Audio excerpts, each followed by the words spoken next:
los trastornos del comportamiento alimentario son una manera de sufrimiento. Que te pongan una etiqueta y que te digan que tú perteneces a la categoría de anorexia nerviosa no ayuda nada al paciente. Tú y yo sabemos que la comida, que el peso, no es el problema. La anorexia no se trata de la comida, es una manera extremadamente poco saludable y en ocasiones mortal, claro, de intentar afrontar los problemas emocionales. Los trastornos alimentarios son trastornos emocionales. La anorexia nerviosa te puede costar la vida. Es el trastorno mental con mayor mortalidad. Se utiliza la comida precisamente para tapar algunas de las grietas afectivas. Con la comida o con el dejar de comer, claro, también se autodestruye uno. La anorexia nerviosa restrictiva es una forma de muerte, es una forma suicidaria. Finalmente la chiquilla sabe que se va a morir. Gabriela, muchísimas gracias por tu presentación. Muchas gracias al Colegio Oficial de la Psicología de Madrid por invitarme una vez más. Es una reincidencia que yo disfruto, en todo caso, disfruto mucho, para que os presentemos algunas de las cosas en las que estamos trabajando desde la Sociedad Española de Medicina Psicosomática y Psicoterapia desde hace muchos años. El tema tiene que ver con los trastornos alimentarios, que personalmente es un tema que me apasiona. Parece que es uno de esos ejemplos de cómo la psicopatología es tan expresiva, es como es tan interesante ver cómo las manifestaciones del sufrimiento humano se manifiestan de cualquier manera, es cierto, pero en algunos casos se manifiestan en forma de dificultades en la alimentación, lo cual es francamente chocante, como veremos en algún momento, porque teóricamente estamos genética y biológicamente preparados para comer, es decir, para comer bien. Es las cosas tienen que hacerse muy mal para que haya trastornos alimentarios. Pero quiero hacer una advertencia para empezar, ¿no? Porque todavía estáis a tiempo.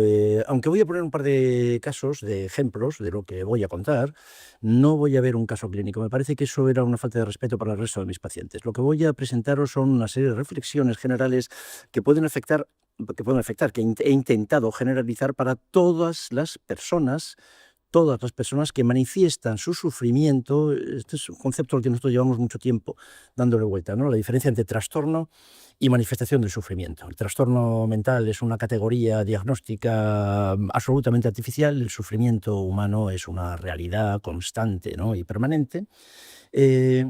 Así que voy a presentaros algunas reflexiones, algunas formas generales que forman parte de nuestro modelo de psicoterapia, de abordaje de los trastornos alimentarios, pero que es verdad que podríamos incluso generalizarlo a otros muchos diagnósticos, ¿no? El diagnóstico es una trampa.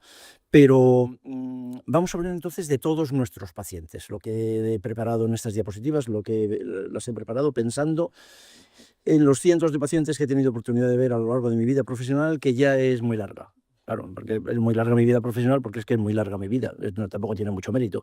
Y he estado pensando en cada uno de ellos, mientras pensaba también en vosotras y en vosotros, y que podía contaros que fuera útil. Quiero plantear, por lo tanto, que si estáis esperando en cualquier caso, y lo quiero advertir desde el principio, si estáis esperando que yo os vaya a contar una técnica concreta, unos registros, unos protocolos, entonces si el paciente dice esto, yo digo esto otro, y lo encuadramos en este tipo de técnica concreta, abandonad toda esperanza. No voy a hacer eso. Pero no voy a hablar de técnicas. Las técnicas son una herramienta útil, pero de ninguna manera lo único que se puede hacer con estas personas. De hecho, como dice mi amigo Barry Duncan, las técnicas finalmente no son más que dispensadores de placebo. Desarrollaremos eso si tenéis ganas más adelante, ¿no? Pero no voy a contaros técnicas, no voy a contaros una técnica específica, entre otras cosas no voy a hablar de psicoterapia, vamos a ver. O dicho de otra forma, perdón, estoy hablando de psicoterapia desde este mismo momento. No hay psicoterapia de los trastornos alimentarios. Y esto os lo planteo así, de buena tarde, a primera hora de la tarde, como una provocación, básicamente para evitar que os quedéis dormidas, ¿no? No hay psicoterapia de los trastornos alimentarios. Eso es una inmensa falacia que llevo 40 y tantos años contemplando el dolor que eso provoca. No hay psicoterapia de los trastornos alimentarios, no hay psicoterapia de la depresión, no hay psicoterapia de la ansiedad. Siempre empiezo con lo mismo. No existe psicoterapia de eso. Existe psicoterapia del sufrimiento humano que se manifiesta en forma de trastorno alimentario, trastorno límite de personalidad, depresión, ansiedad, lo que queráis, ¿de acuerdo?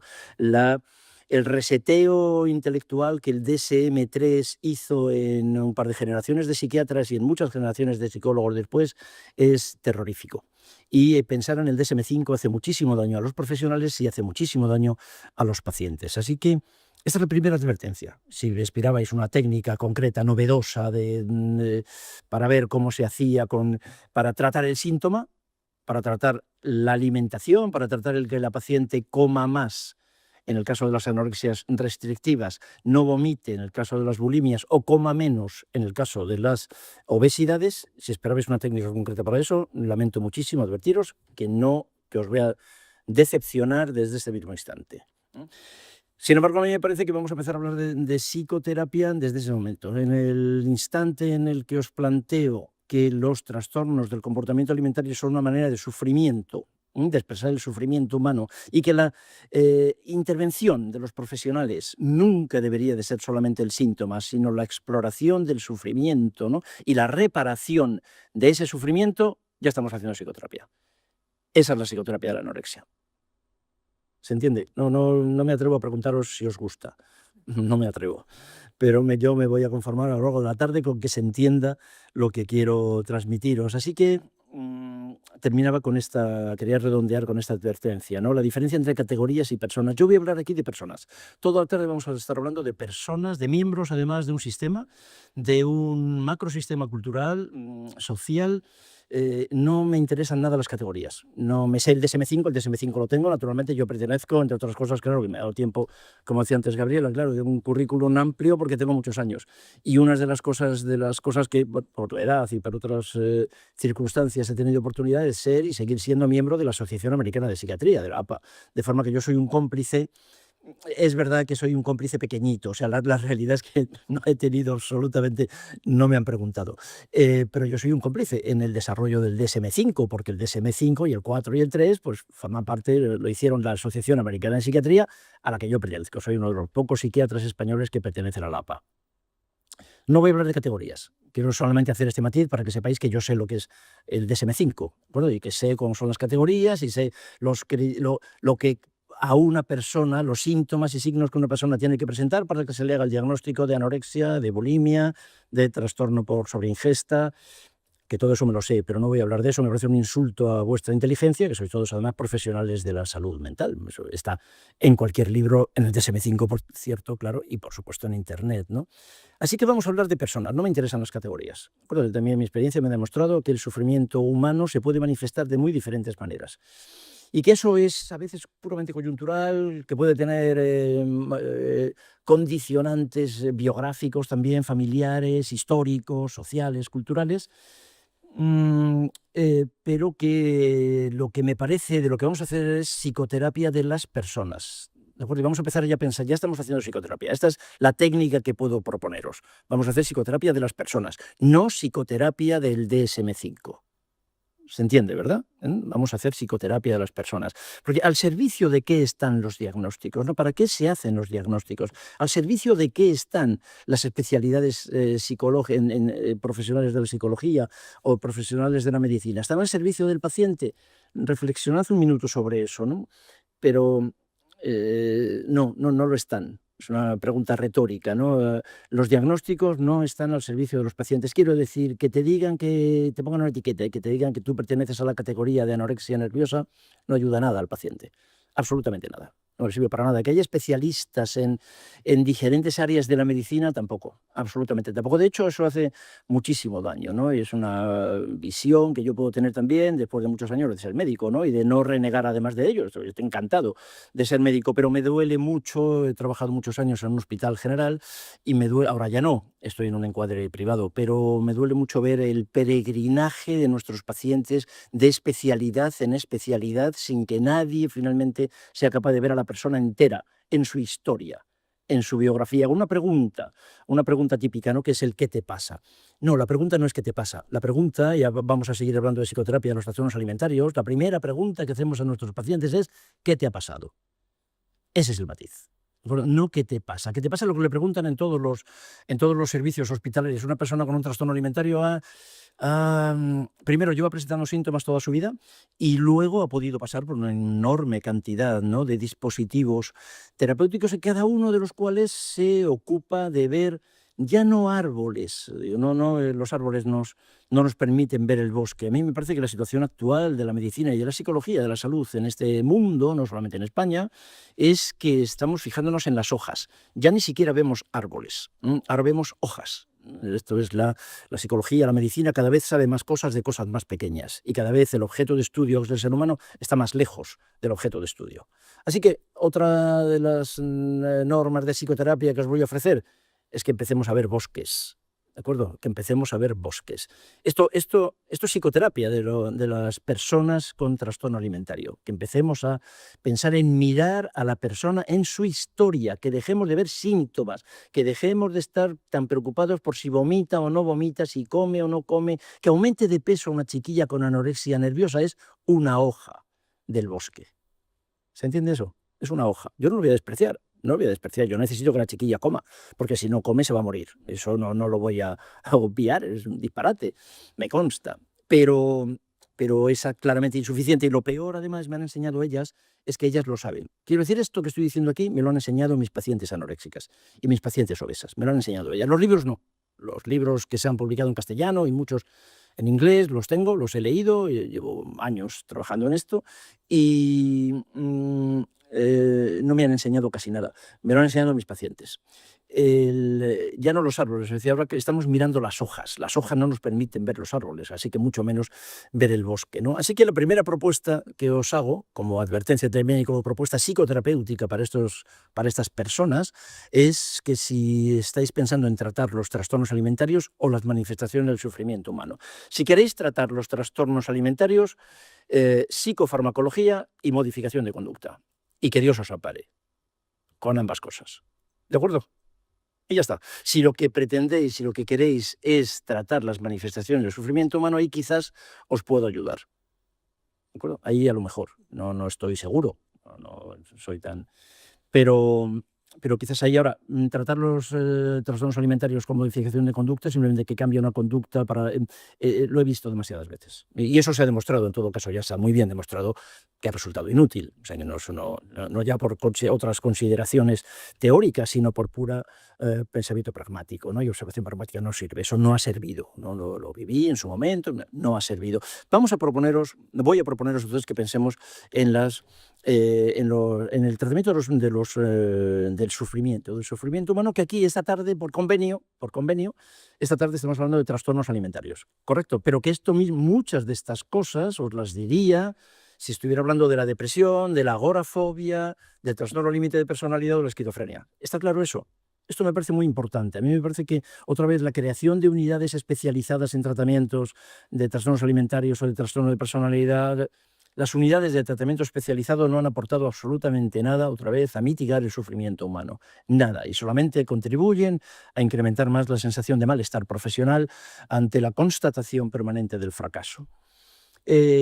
Y esto, bueno, pues naturalmente sí, yo lo creo haberlo visto hace muchos años, ¿no? Con mis primeras pacientes, pero repasando permanentemente, claro, investigando y preparando esta charla con vosotras, revisaba el otro día en internet qué es la anorexia nerviosa, a ver cómo estaban las cosas, y me encontré con una página publicitaria de la Mayo Clinic, ¿no? La Mayo, en su origen, la clínica original está en Rochester, en Minnesota, en el estado de Minnesota, pero bueno, que ahora tiene sucursales en todo el mundo, ¿no? Pero cuando tú buscas en internet Mayo Clinic, y hay una página de anorexia nerviosa de información general, ¿no? Para búsqueda en internet, ¿de acuerdo? Lo que es la anorexia, os vais a encontrar, esto está tomado directamente de esta página de la Mayo Clinic en español, en Google. En realidad la anorexia no se trata de la comida, para empezar.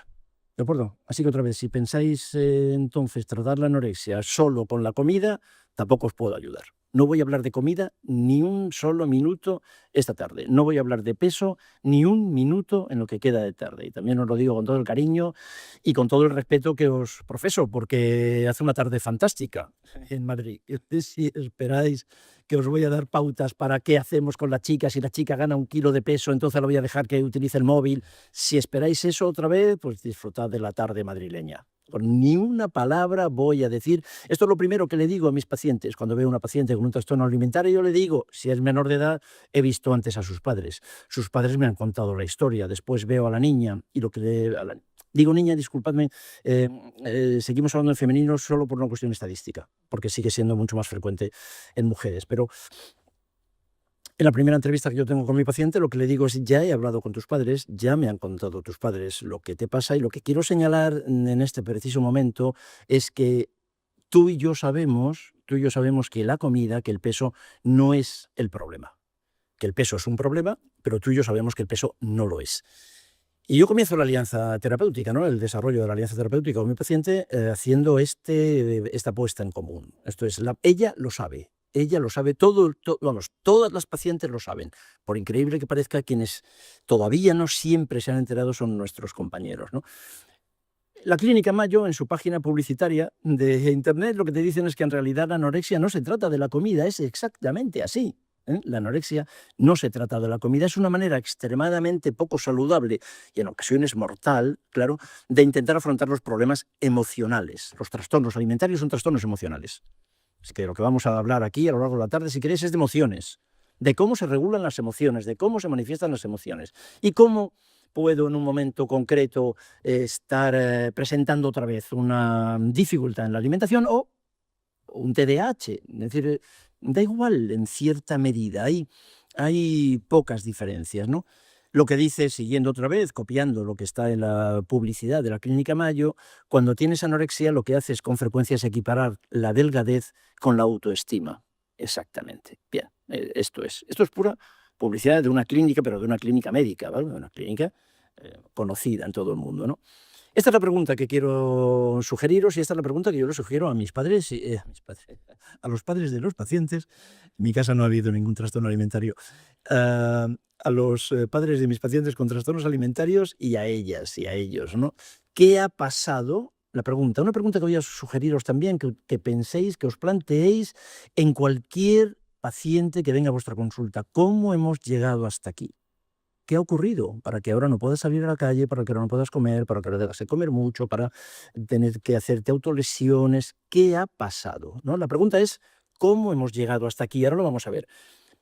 En lo que tiene que ver con el trastorno alimentario es algo francamente chocante, ¿no? Hemos tenido que hacer las cosas muy mal, porque el comportamiento alimentario es el resultado de la socialización de una necesidad biológica genéticamente transmitida. Esto es, los seres humanos, todos los seres vivos, todos. Y desde luego los mamíferos, naturalmente, los animales superiores y obviamente los humanos venimos de fábrica, ¿no es cierto? Venimos preparados. Esto es una tal genética, genes además de mucha intensidad, ¿no? En su manifestación después epigenética, con esta necesidad de comer genéticamente transmitida que se convierte en comportamiento alimentario a partir de la socialización. Es una mezcla fantástica. Por eso me parece que son tan bonitos estas manifestaciones del sufrimiento humano. Por un lado, estamos preparados, venimos obligados a comer bien. Pero esa necesidad, ese impulso para comer se modula por la influencia social, ¿o no? Sí, ¿dónde habéis aprendido? ¿Dónde aprendemos a comer? ¿Dónde aprendemos? Claro, literalmente en las primeras horas de vida. A partir, hay pocas funciones, ¿no? Señalamos siempre la función renal, la función cardiovascular, la función respiratoria, son más o menos autónomas. El bebé, el recién nacido, respira, su riñón funciona, su sistema cardiovascular funciona, su sistema neurológico funciona mal, porque es muy inmaduro, pero funciona. Pero ¿os habéis dado cuenta que la función alimentaria depende y secundariamente la digestiva? Por eso hay tantas somatizaciones digestivas. ¿Os habéis dado cuenta que la función alimentaria no depende, no es autónoma? No depende del bebé. ¿Depende de quién? Depende de otra persona u otras personas. Por la función alimentaria no es en absoluto autónoma y si no hay otras personas, el bebé se muere. O sea, la función alimentaria se aprende. ¿Y se aprende dónde? Como todo, por cierto, como todo, en el vínculo de apego. No puede ser de otra forma, no hay otro espacio, ¿no? No habéis aprendido a comer en el colegio o en la universidad, ¿no? Es una mezcla entre biología y socialización, entre genética y epigenética, claro. Y eso es lo que configura lo que llamamos comportamiento alimentario, que es saber comer. Ese comportamiento alimentario puede ser egosintónico, esto es, las necesidades del bebé correspondiente con las necesidades de mamá y de papá, de las figuras de apego. Cuando yo necesito una manzana, mamá me da una manzana. Cuando yo necesito una manzana, mamá me da una naranja. No es exactamente lo que yo quiero, pero me vale. entre una manzana y una naranja me sirve. Cuando yo necesito una manzana, papá o mamá me dan un iPhone 13. No me sirve. O papá y mamá no me dan nada. O papá y mamá me regañan por querer una manzana. ¿Se entiende? Son las diferentes opciones que podemos ir organizando en esto que llamamos el vínculo de apego. Si todo esto no es así, si yo necesito la manzana y me dan una manzana o algo parecido, el comportamiento alimentario va a ser egosintónico y como una parte muy importante de la población, seguramente todos los que estamos aquí, comer es estupendo, comer es un placer, comer lo podemos disfrutar, si tenemos comida comemos, si no, nos gusta casi todo. Y la comida, en resumen, no es un problema. Conocéis a muchísimas personas para quienes la comida no es un problema en absoluto. Es un comportamiento alimentario egosintónico. Cuando todo esto no se ha hecho así, que lo que decimos, algo ha tenido que hacerse mal, aparece entonces lo que llamamos el comportamiento alimentario egodistónico. ¿Qué significa esto? Que comer es un problema. Y luego comer es un problema, en ocasiones es un problema muy grave y se acaba convirtiendo en lo que se llama un trastorno psiquiátrico, o no un problema tan grave como para convertirlo en un trastorno, pero también conocéis a muchas personas que tienen dificultades para comer, para quienes el hecho de comer es exactamente un problema. ¿A que sí? Todos conocemos a personas para las que organizar una comida para ellas es difícil. Ir a un restaurante con determinadas personas es difícil, ¿verdad? Es complicado porque hay lo que se llaman las anorexias selectivas, solamente comen algunas cosas, algunos. Todo esto comienza en la infancia, claro. Niños con anorexias de oposición, anorexias selectivas, claro que han comenzado hoy. Este comportamiento egodistónico es lo que finalmente llamamos, se convierte en lo que la categoría trastornos del comportamiento alimentario. ¿Qué significa entonces, en resumen, trastorno del comportamiento alimentario? Es que algo se ha hecho mal, ¿dónde? En la socialización. Porque que esté algo mal en lo biológico es extremadamente raro. O sea, no hay alteraciones genéticamente demostrables que se relacionen con los trastornos alimentarios. Podéis encontrar traumatismos craneoencefálicos, enfermedades víricas, alteraciones tumorales, tumores del sistema nervioso que modifican la alimentación, claro que sí, pero eso no lo vais a ver en vuestra clínica, en la clínica psicológica ambulatoria no vais a ver estos pacientes. Todo lo que nos han contado en relación con la genética, la supuesta genética determinista de los trastornos mentales es falso. Eso para empezar, ¿no? Es falso y eso hay que modularlo y eso hay que verlo con mucho cuidado y de ninguna manera, ni para el TDAH, ni para la depresión, ni para la esquizofrenia, el trastorno bipolar, lo que nos han contado de la genética tiene realmente el peso que realmente tiene, ¿no? Luego eso lo vamos a plantear. Y también se ha hecho algo mal. Quiero decirte, también venimos de fábrica para estar bien de humor. Cuando estamos de mal humor, que sería cuando estamos deprimidos, también es que se ha hecho mal algo. ¿Y dónde se ha hecho mal también? En el vínculo de apego. Y también venimos de fábrica para no tener que depender de sustancias externas. Cuando alguien necesita heroína, cocaína, para poder sobrevivir, es porque algo se ha hecho mal otra vez. En el vínculo de apego. Venimos de fábrica preparados para poder vincularnos bien con los demás, con uno mismo y con los demás. Si no lo podemos hacer, y a eso se le llama artificialmente esquizofrenia, es porque se ha hecho algo mal en el vínculo de apego. Lo podemos aceptar, y lo voy a aceptar encantado, ¿no? Que en unos de estos diagnósticos más que en otro puede haber una cierta predisposición genética. Predisposición. Pero de ninguna manera la genética explica ninguno de los trastornos mentales. De ninguna manera. Los trastornos alimentarios son manifestaciones culturales del malestar que existen, por cierto, cuando yo estudiaba psiquiatría, medicina en el Hospital Clínico de Madrid, en la Complutense. Hombre, eso fue el siglo pasado, pero el siglo pasado, o sea, no el XIX, vamos, cuando yo estudiaba medicina, y el XVIII, era el siglo XX, la segunda mitad del siglo XX, de la anorexia nerviosa no se hablaba. No era una pregunta que cayera en el examen, no había. ¿De acuerdo? Esto es absolutamente cultural. En los países en los que no hay comida, no hay anorexia. ¿De acuerdo? Esto es absolutamente cultural también, no es social. Otra vez tiene que ver con el mecanismo, con el fenómeno de la socialización. ¿Cómo hemos llegado hasta aquí? Recuerda, esta es la pregunta. ¿Cómo hemos llegado hasta aquí? Tenéis una imagen de una modelo, esto es de alguien algo que puede ser valorado por algunas personas y de pues, una de las personas más obesas del mundo, creo que es un chaval iraní, en este momento con 500 y pico kilos, ¿no? Es cómo hemos llegado hasta aquí. Es una larga historia. Lo que voy a proponeros también es que cada vez que veáis a cualquier paciente con trastorno alimentario, que por favor no os quedéis en el síntoma, no os quedéis en lo que estáis viendo. Es una larga histórica, ¿no? Una larga historia. ¿Cómo hemos llegado hasta aquí? No estamos preparados biológicamente para esto, ¿no? ¿Qué te ha pasado? La pregunta, otra vez, insisto, que es la base de la psicoterapia, tal y como nosotros la entendemos, la pregunta, por lo tanto, es ¿qué te ha pasado, no? ¿Cómo hemos llegado hasta aquí? Llevamos muchos años pensando, entonces vamos a intentar entender. La cuestión es que para poder hacer psicoterapia vamos a ver, intentar entender el origen del sufrimiento y vamos a ver qué es lo que me quieres expresar. O sea, ¿qué me estás explicando no comiendo? ¿Por qué no quieres comer ahora? Nunca es de repente. Lo que os van a contar en la consulta con frecuencia es que una niña, luego llegaremos a eso, uno de los casos que voy a presentaros, una niña maravillosa, una niña estupenda, obediente, la palabra obediente es peligrosísimo, que se coloque como adjetivo de un niño, ¿no? Una niña muy obediente, una niña muy estudiosa, una niña estupenda, una niña fantástica, lo hacía todo bien y de repente, a los 14 años, ¿no? Aproximadamente, ¿no? De los 14, los 15, de repente entonces la cría se vuelve loca y entonces empiezan a hacer este tipo de cosas. Esta es la primera crítica que quiero plantearos. No es el de repente, nunca es de repente, ¿no? Así que llevamos muchos años, en todo caso, cuando viendo estas crías, estos críos, ¿no? Estas personas con estos problemas, pues intentando preguntarles a ellos, preguntarles qué es lo que no se hace. Preguntarles por qué no comes algo tan simple, o por qué tienes que comer tanto, o por qué comes de esa forma compulsiva, ¿no? ¿Por qué vomitas? ¿O por qué? ¿Qué es lo que significa? Acordaos de algo que me nos parece también que es fundamentalmente psicoterapéutico, ¿no? Al servicio de qué está el síntoma. Esto es la psicoterapia también. Al servicio de qué está la depresión, al servicio de qué está la angustia, que es la manera clínica de llamar al miedo, al servicio de qué está esto, cualquiera de los síntomas del trastorno. ¿Para qué? Si queréis decirlo de otra forma, ¿para qué sirve? ¿Para qué te sirve? Porque cualquier manifestación de trastorno mental es adaptativa. Quiero también señalaros esto.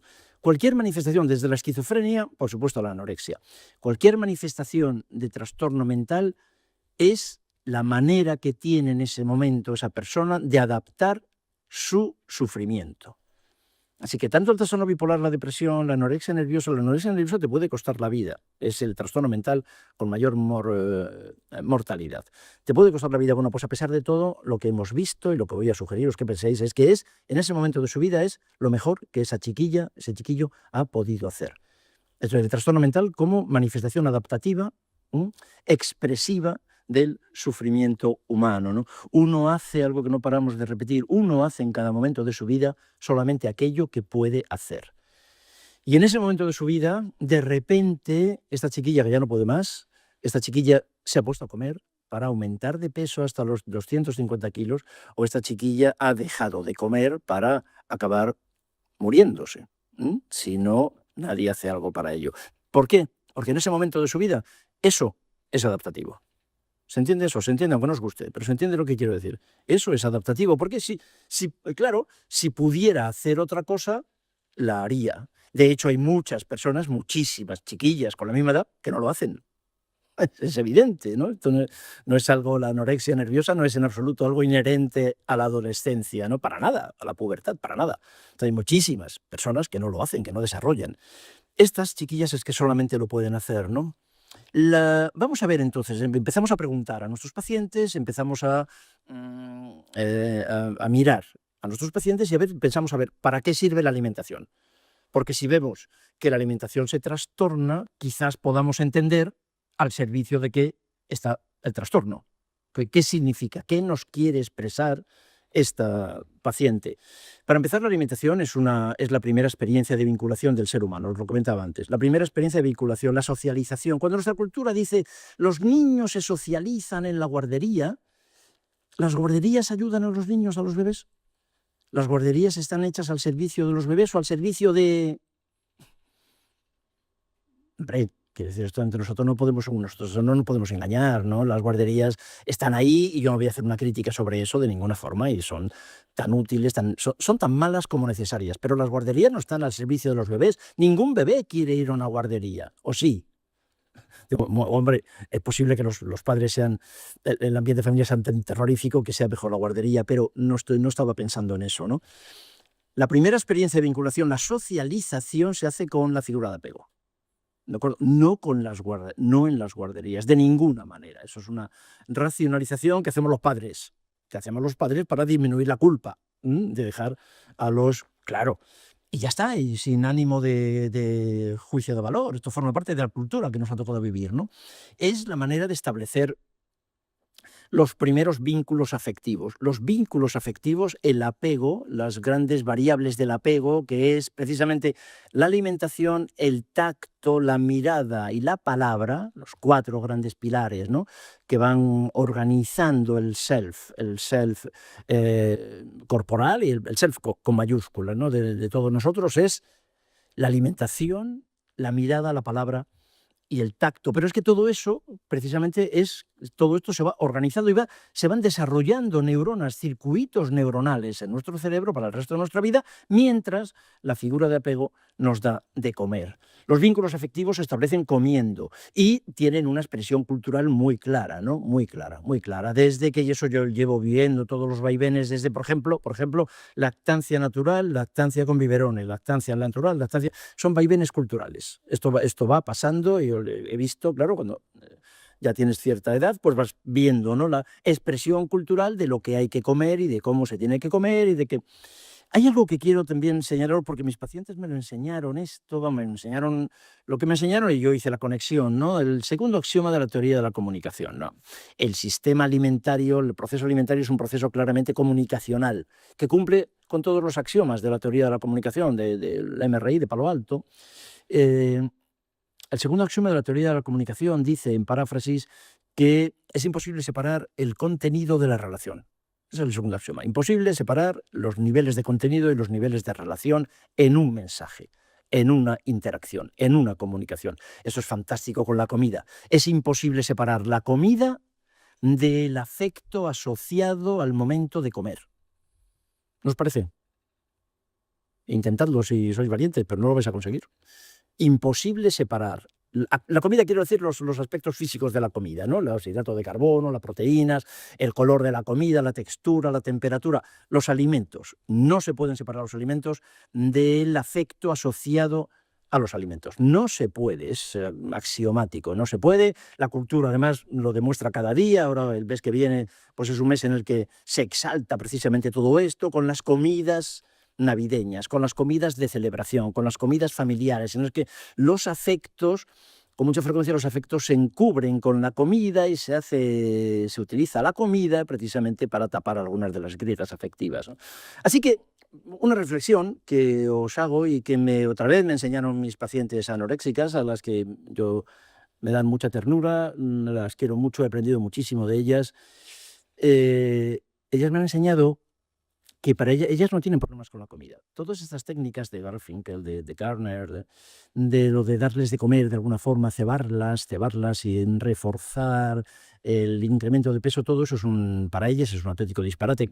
Habitualmente no lo hacen, engañan al terapeuta, lo que realmente son más listas que muchos terapeutas. Y lo que ellas me hicieron saber es que ellas no tenían problemas con la comida. Ellas no tienen problemas con el alimento. Lo que no querían era tragar. Y es una palabra que existe en castellano, es una expresión castellana, el castellano coloquial. Esto no me lo trago. ¿Cuántas veces habéis dicho en lo que va de mes en relación con algo, con algún acontecimiento informativo, de algún político, de algún, qué sé yo, de alguien a vuestro alrededor que os ha dicho algo y habéis contado? Esto no hay quien se lo trague. Claro, pues ese no hay quien se lo trague es lo que efectivamente les pasa a las chiquillas anoréxicas. Ellas no tienen problemas con la comida. Lo que no soportan es tragar el afecto asociado al hecho de comer. Esto es el miedo de mamá, la inseguridad, la rabia, el desapego, esto es la frialdad afectiva, la bronca entre papá y mamá, la bronca con los hermanos, la bronca, disculpadme que utilice esta palabra, ¿no? Esto es el malestar. Esto es lo que ellas no quieren tragar. Y lo que ocurre es que es lo que vienen tragando desde que han nacido. Porque cada vez que les daban de mamar o les daban el biberón, estaban dándoles comida. Pero esto lo hacen las madres de las chicas anoréxicas, lo hacen todas las madres y todos los padres, lo hacemos todos. ¿Se entiende esto? Es inevitable separar la comida del afecto. Así que pensad que a lo mejor estas chiquillas no tienen problemas, insisto, con la comida. Lo que tienen problemas es con el afecto asociado. Ya está, esto es una de las bases también, uno de los elementos técnicos de la psicoterapia de estos trastornos. Vamos a tratar entonces, no tanto otra vez la comida, si ya no tienen problemas con la comida, ya lo dice la Clínica Mayo. La anorexia no es un problema de la comida, ¿no? Vamos a tratar qué ha ocurrido con la regulación de los afectos, qué ha ocurrido con esa necesidad de tragarse afectos que ella no quería, ¿no? El hecho de comer también tiene mucho que ver con la discriminación de las necesidades internas y externas, ¿no? Lo que llamamos la alexitimia, ¿no? La dificultad para discriminar lo que me está pasando. Una expresión y que forma parte también de estos pacientes, lo he oído muchas veces, me lo han enseñado ellas, ¿no? Es que cuando me siento sola, cuando me siento vacía, cuando me siento aburrida, como me da por comer. También forma parte de la experiencia cotidiana. ¿De acuerdo? La confusión, esto es un ejemplo típico de alexitimia, ¿no? La confusión entre vacío y hambre. ¿Se ve eso? ¿Lo veis? Entre vacío, estoy aburrida, estoy aburrido, estoy solo, no me hacen caso, no me miran, el ninguneo. Y eso entonces se confunde con hambre. ¿Y dónde se ha aprendido otra vez eso? En el vínculo de apego. Entonces, en el vínculo, en las primeras relaciones, los padres, las figuras de apego, quienes sean, las figuras de apego son las que enseñan a discriminar. Ahora tienes hambre, ahora no tienes hambre, ahora tienes malestar, ahora lo que te ocurre es esto, ahora estás enfadado, enfadada, ahora estás solo, ahora te sientes triste. Pero la tristeza no necesariamente es... de hecho, la tristeza no se debería de tratar con comida, pero muchas personas sí lo hacen. Es exactamente así. Y eso también forma parte de la experiencia cotidiana, como comentábamos, ¿no? Comer significa, entre otras cosas, con la alimentación, otras dos cosas que hacemos al comer es que, claro, nos desarrollamos. Entonces, desde que nacemos, que pesamos 3 kilos y pico, hasta que ya podemos ser relativamente autónomos y nos podemos separar del núcleo familiar, pues hemos tenido que ganar 50 kilos. O sea que ha habido, la alimentación tiene mucho que ver con nuestro proceso de desarrollo, de crecimiento, de autonomía y la separación. Claro, si yo voy comiendo, voy desarrollándome, voy creciendo, puedo empezar a ser autónomo y entonces me puedo separar. Y muy bien, eso todos lo vemos así, eso forma parte efectivamente de la experiencia humana normal. Primero, soy muy dependiente de una estructura, de un vínculo, soy muy dependiente porque tengo 2 meses de vida y luego 2 años y luego 5, o sea, no soy nadie.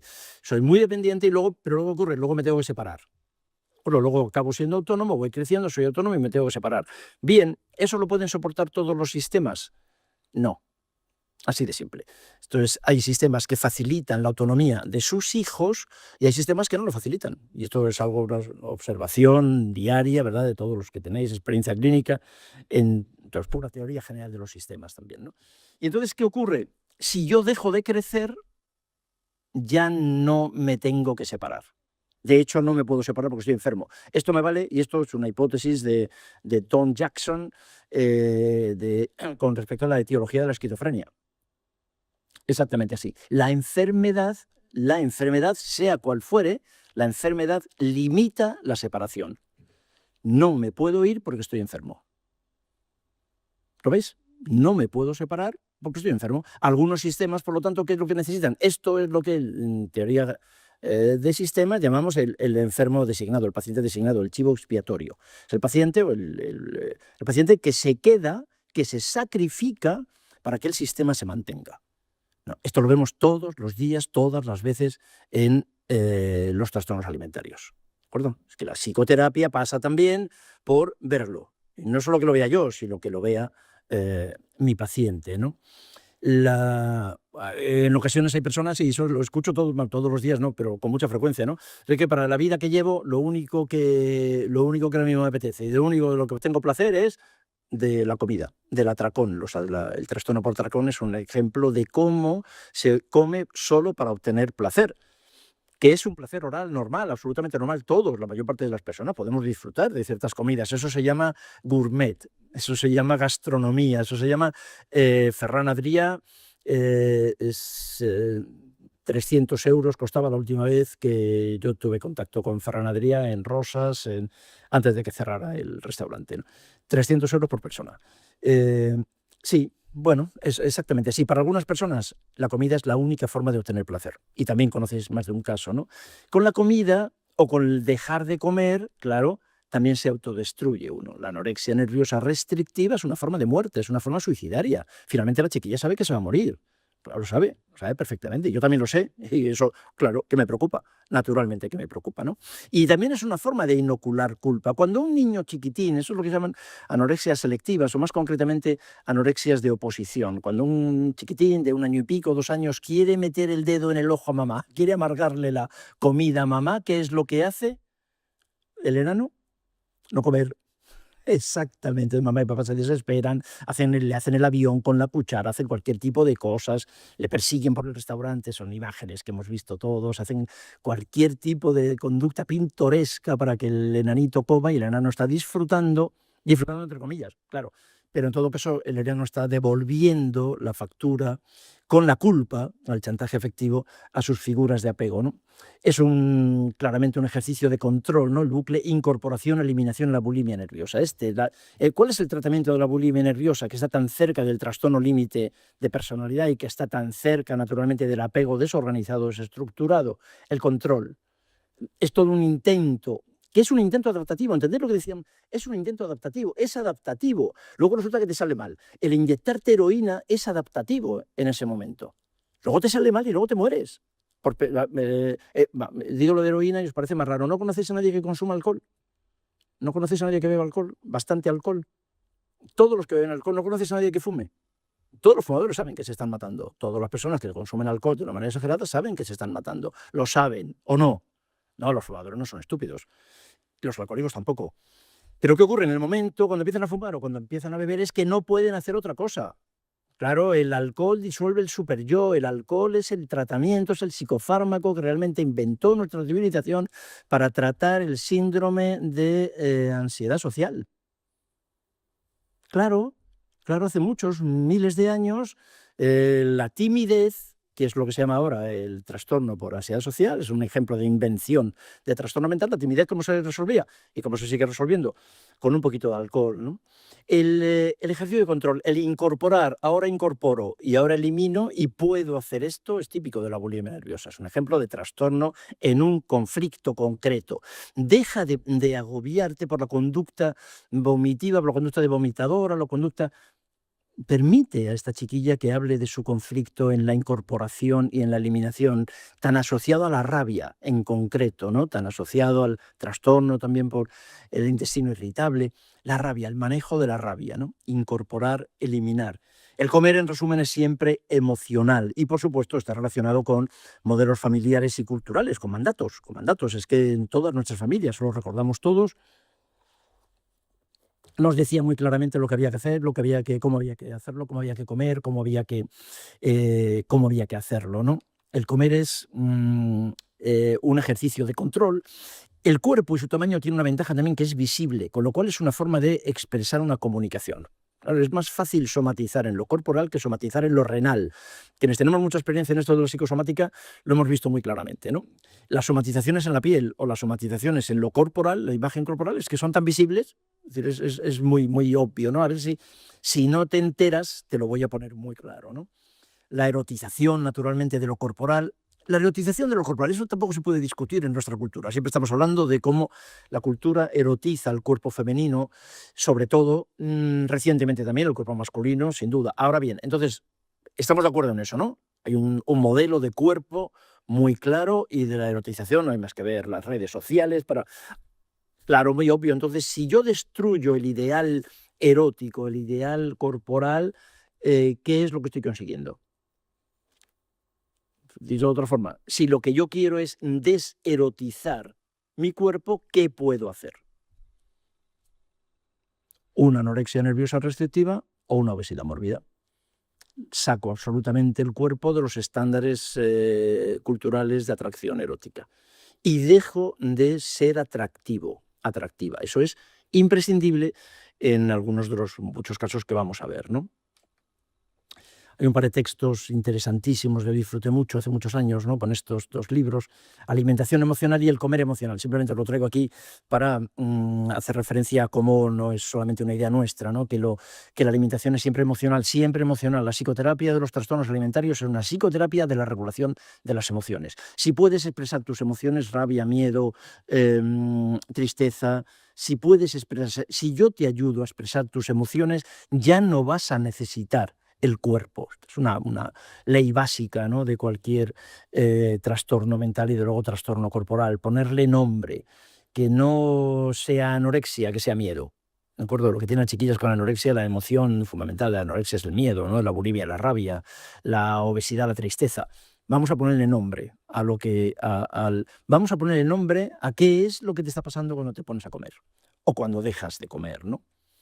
El trastorno alimentario es un motivo de consulta. Sí, es verdad, es un motivo de consulta y eso quiero también llevar a vuestro ánimo. Es un motivo de consulta y es un motivo de consulta muy frecuente ahora, en 2021, muy poco frecuente cuando yo estudiaba psiquiatría. Era rarísimo. Las obesidades mórbidas cuando yo estudiaba medicina, en España no había directamente. En Estados Unidos fui por primera vez a Manhattan, en Nueva York, me llamó mucho la atención.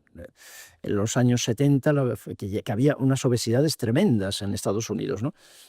Cada vez que voy a Estados Unidos eso es mayor, es más llamativo, pero en España no existía la obesidad cuando yo estudiaba psiquiatría. Y esa obesidad. Y la anorexia prácticamente tampoco, ¿no? Es un trastorno, es un diagnóstico fácil de hacer, culturalmente asumible, hay mucha gente, muchos libros, han escrito cientos de libros, hay unidades especiales de tratamientos, han descrito muchas técnicas terapéuticas, tiene mucha historia, ¿no? Lo que pasa es que todos nosotros somos mucho más de lo que mostramos. Esa es también otra de las técnicas o de los elementos técnicos que quiero proponeros. Entonces, que nuestro paciente con anorexia es mucho más de lo que muestra. Vamos a buscarlo. Vamos a buscarlo. Si ella ya sabe que tiene anorexia, o sea, el diagnóstico se hace solo. Con una obesidad mórbida se hace viendo al paciente entrar por la puerta. Y con una anorexia nerviosa también se ve al paciente. Y con una chiquilla con una bulimia solo tienes que decirle que te enseñe los dientes o que te enseñe el signo de Russell. Es que se hace el diagnóstico se hace en aproximadamente 30 segundos, ¿no? Dime. El problema que tienen al percibirse, por ejemplo, las anoréxicas, El problema que tienen, perdón, no te he oído. percibir su imagen. Sí. Al percibir su imagen en un espejo, ¿no? Que tienen Una distorsión, sí, sí. Eso es. Sí, sí. ¿Eso de dónde viene en relación? De la mirada de mamá. Todo viene de ahí. Pero De mamá y de papá. De la mirada. Esa distorsión es real, ¿no? Bueno, las distorsiones no son reales ninguna. O sea, claro, por definición, la distorsión es exactamente lo contrario de la realidad, es una distorsión de la realidad. Claro, ellas se ven así, claro que se ven así, porque ellas lo que se ven es inútiles, lo que se ven es que no valen, se ven, la distorsión es más una distorsión cognitiva que luego se aplica absolutamente a todas las funciones. Esa es otra vez otra trampa de los tratamientos habituales de los trastornos alimentarios, el ver síntomas aislados y fijarse en los síntomas aislados, ¿no? No, la distorsión visual que tienen con la imagen corporal es una distorsión de su percepción, tiene que ver con su falso yo, tiene que ver con cómo se sienten ellas, no cómo lo ven. Tú no vas a saber nunca cómo se ven ellas, porque eso forma parte de un proceso neurológico oculo-occipital al que tú no tienes acceso, ¿no?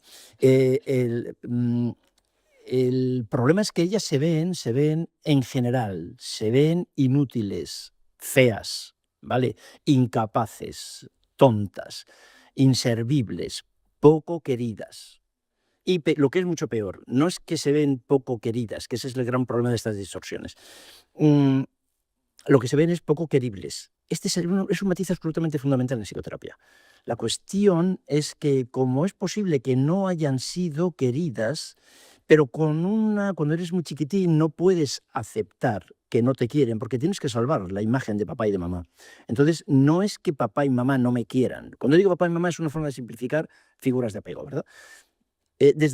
Con 6 meses de vida, con 3 años, con 8 años, con los años que tú quieras, siendo muy chiquitín, tú no puedes pensar que papá y mamá no te quieren. No se puede soportar eso. Así que, ¿qué es lo que hacen ellas? Y otra enorme cantidad de personas es que no es que papá y mamá no me quieran, es que yo no soy querible. Ellos tienen razón. Yo no valgo. No soy querible. ¿Se entiende esa la diferencia?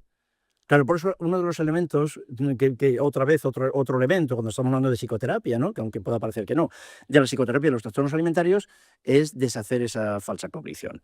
Claro que eres querible. Lo que pasa es que papá y mamá no te querían. Y eso es lo que ningún terapeuta quiere hacer.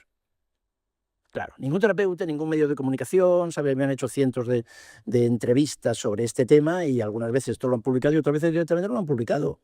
O sea, es algo así de curioso, ¿no? Nadie quiere darse cuenta de que papá y mamá no te querían. Y vamos a ver, papá y mamá no te querían y ahora como nosotros hacemos un gerograma en la exploración de nuestro paciente y vemos, papá y mamá no te querían porque no podían quererte. Esto es la anorexia de la paciente que estás viendo hoy en tu consulta, o la obesidad que estás viendo es una obesidad y una anorexia, es un síntoma que comenzó en Atapuerca, en su genealogía. Comenzó hace muchos miles de años y se va transmitiendo transgeneracionalmente, no por genética, sino por modelos aprendidos, porque los estilos de apego son estilos que se transmiten transgeneracionalmente. Así que jamás nosotros hacemos un trabajo de culpabilización de los padres. Cuando yo digo aquí entre colegas, entre amigos, digo, papá y mamá no te querían. Inmediatamente lo que señalo y quiero señalar es que papá y mamá no te querían porque no podían o porque no sabían, porque tampoco los habían querido a ellos. El amor es una función de lujo. Solo vas a amar, solo vas a poder querer si te han querido. Y también os reto a que lo discutamos. Solo vas a poder querer si te han querido. Y papá y mamá no te han podido querer. ¿Por qué? Porque no sabían quererte. ¿Se entiende ese matiz? Mucho cuidado. Uno de los grandes fracasos que yo he podido observar también en los tratamientos de los trastornos alimentarios ha sido la culpabilización de los padres. No, los padres lo hacen mal, claro que lo hacen mal. Yo como psiquiatra y psicoterapeuta además soy padre.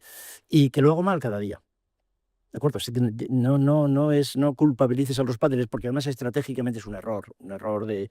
Muchos terapeutas lo que hacen es simplemente proyectar su bronca con sus propios padres, proyectarla en sus pacientes, ¿sabes? Y entonces agredir a los padres de su paciente porque ellos no son capaces de darse cuenta de lo que al terapeuta les pasa con sus padres. Esto no sé si es políticamente correcto.